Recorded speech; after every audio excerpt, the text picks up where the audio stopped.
21. Sovereignty, rights, and right. Mary Clark and Clement Crisp, in their survey of ballet art 1978, began by citing the aristocratic view of the human body in the classic dance and ballet. The ballet originated in the court entertainments of the Renaissance, which were designed to glorify the image of the prince as ruler and to propagate the idea of the quasi-divine nature of the prince. Designers, producers, and choreographers flattered royal pretensions to quasi-divinity. The allusions in the ballet and dance were to pagan gods and goddesses. Romanticism, at a later date, democratized the quasi-divinity, shifting it from royalty to a romantic elite. The Masque, which combined poetry, dance, procession, concert, and play, had its masters in Ben Jonson and Indigo Jones. It was a court ceremony, and it believed in and sought to reaffirm such values as order, harmony, and the beneficent influence of ceremony. Royal ceremony, of course.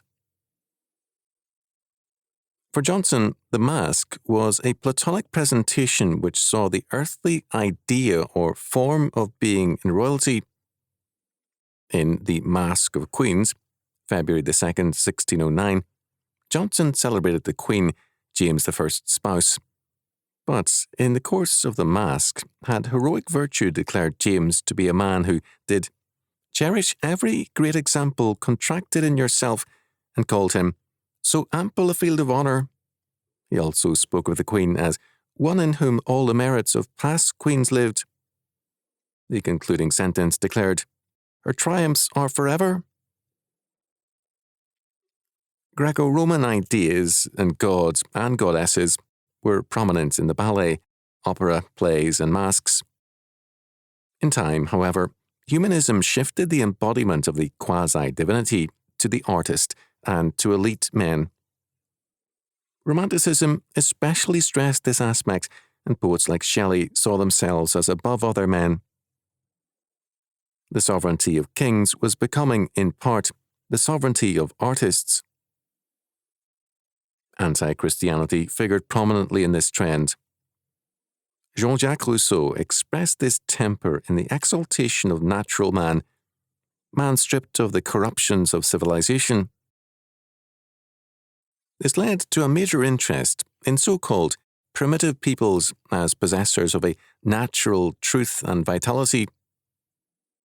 Travellers began to journey to out-of-the-way places to commune with the uncorrupted man, man unspoiled by Christianity and civilization. Monty commented on a circa 1900 photograph of an East African native.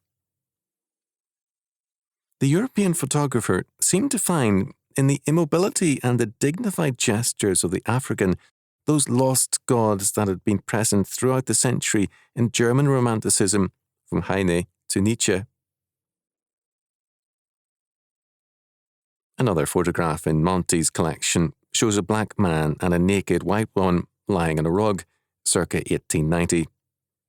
A type of photograph then fairly common.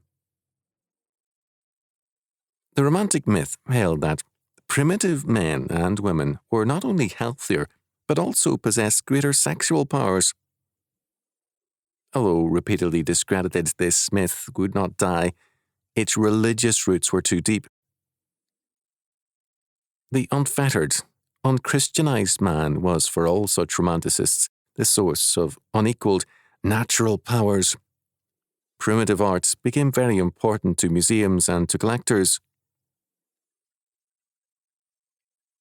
Because God is sovereign, His grace is sovereign and irresistible grace. He could not be sovereign if His grace could be resisted. When Romanticism transferred sovereignty into other spheres, it transferred with it the concept of irresistibility. Thus, romantic love is irresistible.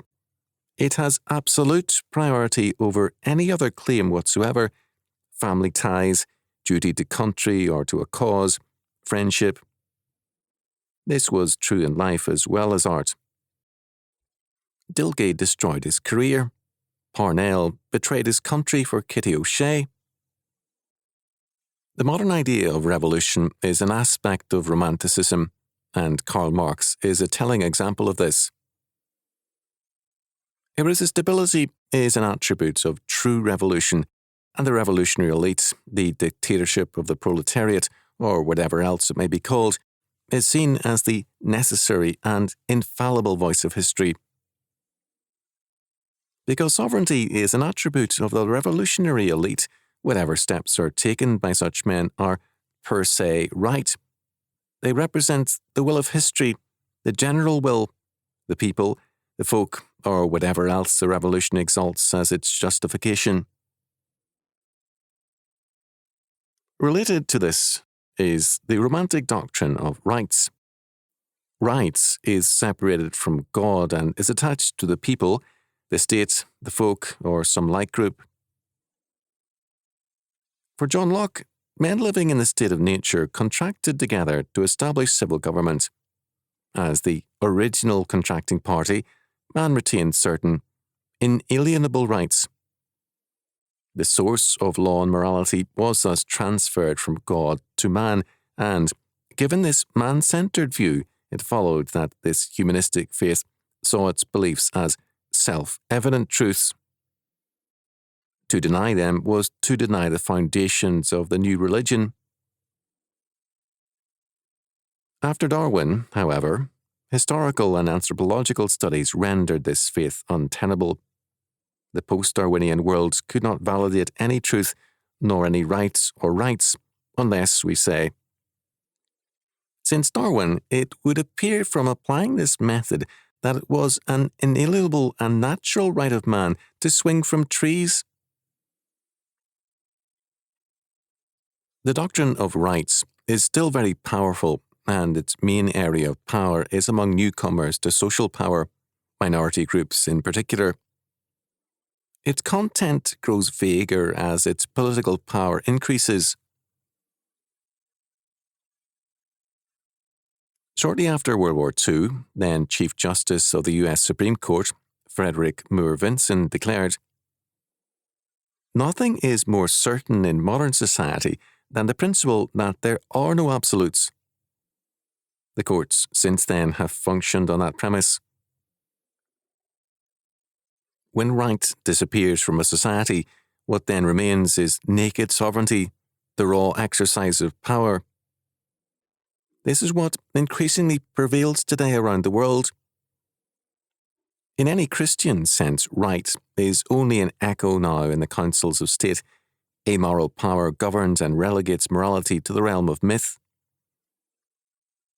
All the world over, tens of thousands of pilots daily say cynically, "What is truth?" John chapter 18, verse 38. Because sovereignty has been democratized, it has left kings, the artists and others for the mob, for mass man. The manipulation of the people by the media and by the political elite has become a necessity for rule and for social order. The goal of diverse groups has become to capture the attention and the allegiance of the masses, to command the revolution, which continues to spiral downward. For the Christian, however, neither kings nor commoners, elites or masses, revolutionary victories or triumphs at the polls is important. The sovereignty of God must be our starting point. His regenerating power and irresistible grace, His law word, and the kingship of Jesus Christ. Only God's power and grace are irresistible, and His justice and right shall triumph.